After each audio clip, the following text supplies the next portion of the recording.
the first question. Is it possible that the no mind evolves quite naturally out of the mind, without a struggle and anguish, without exploding, hammering, cutting in such wild acts? Is the very idea of no mind, which seemed to be in the mind and yet transcending the mind, a seed-like form of the no mind? Is it helpful to meditate along these lines of mind transcending concepts like eternity, nirvana, death? My mind seems to explode when I do. It feels like I am pushing over my limits, and I get afraid of becoming schizophrenic.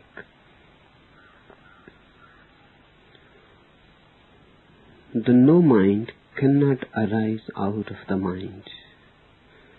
It is not a growth of the mind. It is not in continuity with the mind. It is discontinuous. It is as discontinuous as disease is with health.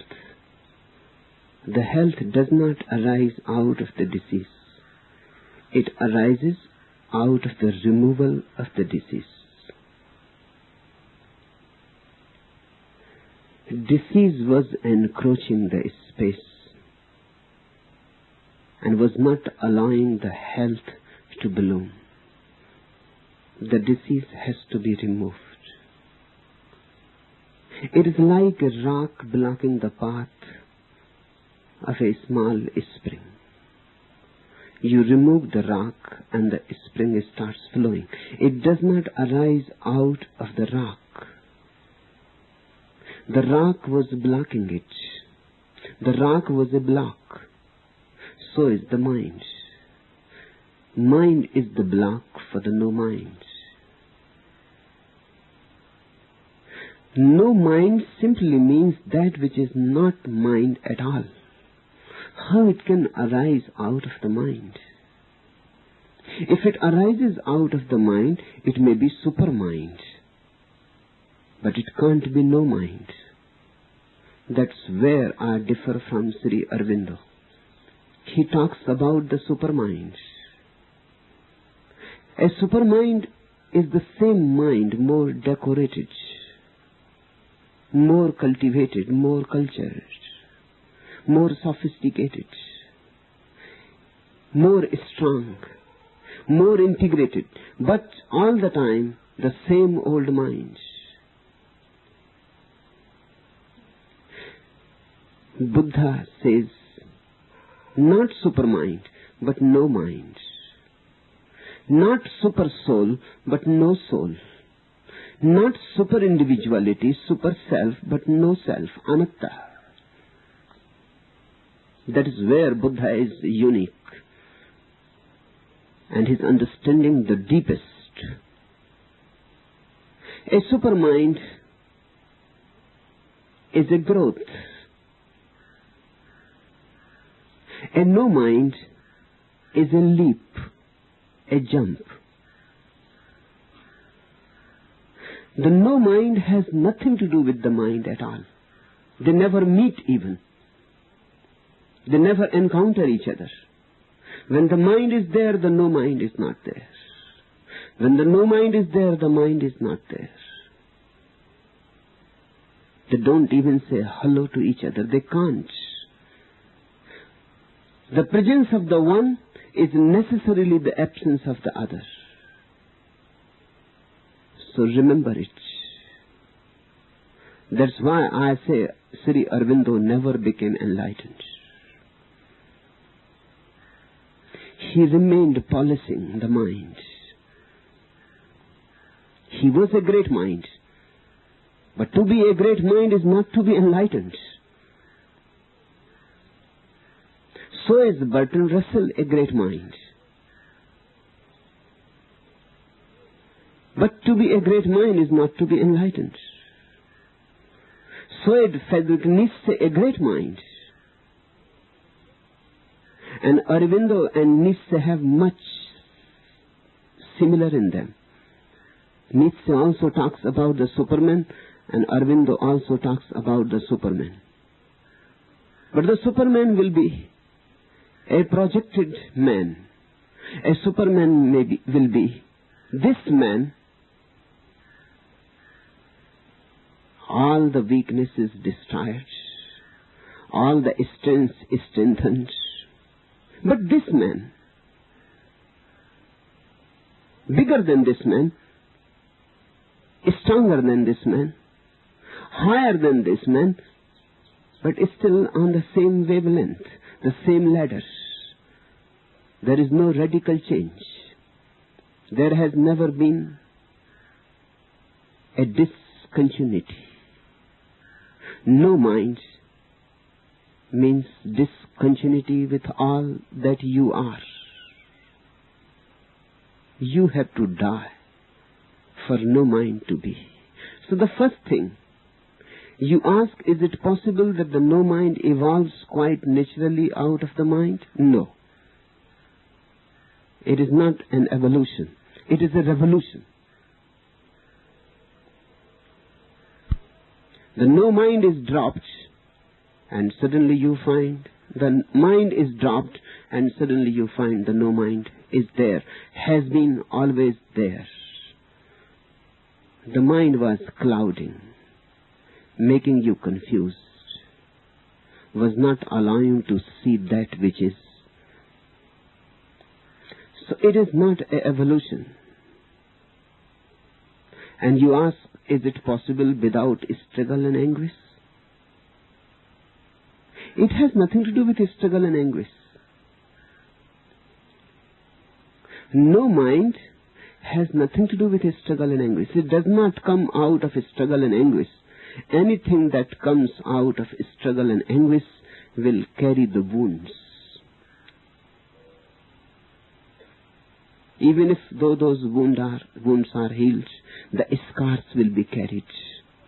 It will be again a continuity. The struggle and anguish is not for the no mind. The struggle and anguish arises because the mind struggles to keep itself in power. The fight is given by the mind. The mind does not want to go. The mind wants to stay. The mind has become so powerful. It possesses you. It says, no, I'm not going to get out. I'm going to stay here. The whole struggle and anguish is because of the mind. The no mind has nothing to do with it. And you will have to go through this anguish and struggle. If you don't go through the anguish and the struggle, the mind is not going to leave you. And again, let me repeat, the no mind is not born out of your struggle. Out of your struggle only goes the mind. The no mind comes without any struggle. The rock gives you the struggle. It does not want to move. It has remained in that spot for centuries, for millennia. Who are you to remove it? And about what spring you are talking? There is none. I have been here for centuries and I know there is none. You forget all about it. But you want to remove the rock. The rock is heavy. The rock is rooted in the earth. It has remained there for so long. It has attachments. It does not want to go. And it knows nothing of the spring. But you will have to remove this rock. Unless this rock is removed, the spring will not flow. You ask without exploding, hammering, cutting and such wild acts. The no mind has nothing to do with your acts. But the mind will not go. You will have to hammer and cut. And you will have to do 1,001 things.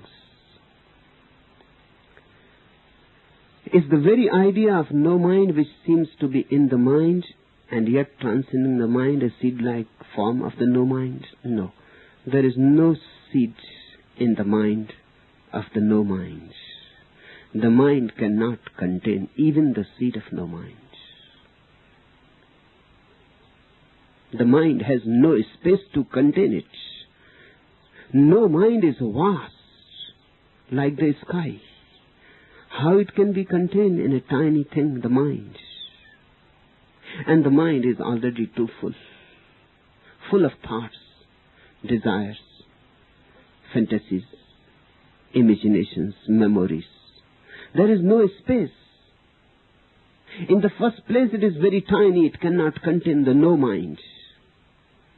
In the second place, it is so full, overcrowded, so noisy. The no mind is silent. The mind is noisy. The mind cannot contain it. The mind has to cease. In that cessation is the beginning of a new life, a new being, a new world. Is it helpful, you ask, to meditate along these lines of mind-transcending concepts like eternity, nirvana, death? Those so-called mind-transcending concepts are still concepts and are of the mind. When you are thinking of eternity, what you will do? You will think. When you are thinking of nirvana, what is going to happen? Your mind will spin and weave, and your mind will give you beautiful ideas about nirvana. But that will be all mind work. What you can think about death? What you will think if you think about death? You don't know. How can you think anything that which you don't know? Mind is perfectly capable in repeating the known. With the unknown, it is impotent. You don't know eternity. All that you know is time. Even when you think of eternity, it is nothing but lengthened time, stretched time. But it is time. What do you know about nirvana? All that you have heard about it, read about it. That is not nirvana. The word nirvana is not nirvana. And the concept of nirvana is not nirvana. The word God is not God. And all the pictures and all the statues that have been made of God have nothing to do with Him, because He has no name and no form. And what you are going to think about death? How can you think about death? You have heard few things, you have seen few people dying, but you have never seen death. When you see a man dying, what do you see? He breathes no more. That's all that you see. His body has become cold. That's all that you see. What more? Is this death? Body becoming cold? Breathing is stopping? Is this all? What has happened to the innermost core of the person? You cannot know without dying. You cannot know without experiencing. The only way to know the unknown is to experience it. So these concepts won't help. They may rather, on the contrary, strengthen the mind, because the mind will say, look, I can even supply you mind-transcending concepts. See what I am doing for you. Keep me with you always. I will help you to become enlightened. Without me, you will be nowhere. Without me, how you will think about death and nirvana and eternity? I am absolutely essential. Without me, you will not be anything at all. no, these meditations won't help. You have to see it that the mind is not going to help at all. When you see the point that mind is not going to help at all, in that very helplessness, in that very state, there is silence. All stops. If the mind cannot do anything, then nothing is left to do. Suddenly, all thinking is paralyzed. It is pointless. In that paralysis, you will have the first glimpse of no mind. Just a small window will open. In that stopping of the mind, you will have a taste of no mind. And then things will start moving. Then it will be easier for you to get lost into the boundaryless. You cannot meditate. You have to go into it. Meditating upon it is a pseudo-activity. It is a kind of avoiding, escaping. You are afraid of death. You think about death. You are afraid of nirvana. You think about nirvana.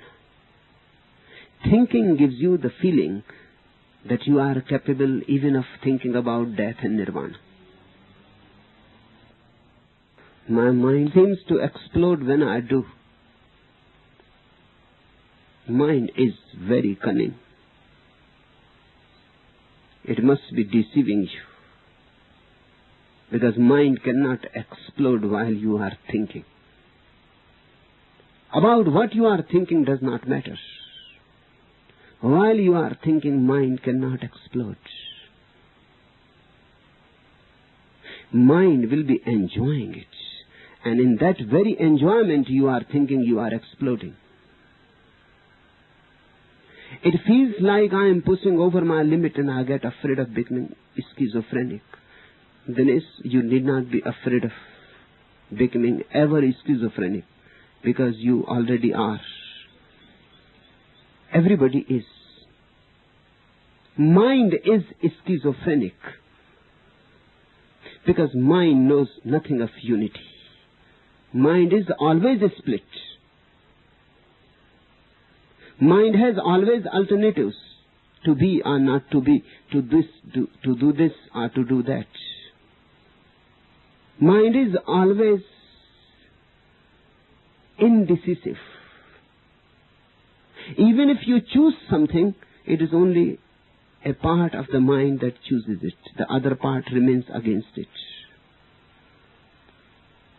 The mind is never total, so mind is schizophrenic. You need not be afraid of that. To be in the mind is to be schizophrenic. Only Buddhas are beyond it.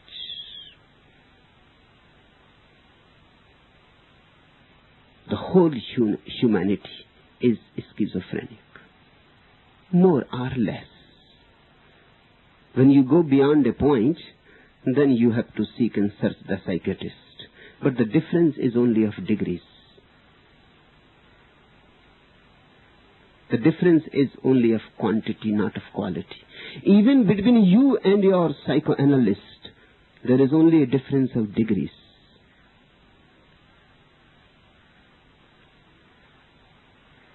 Remember, mind will not help.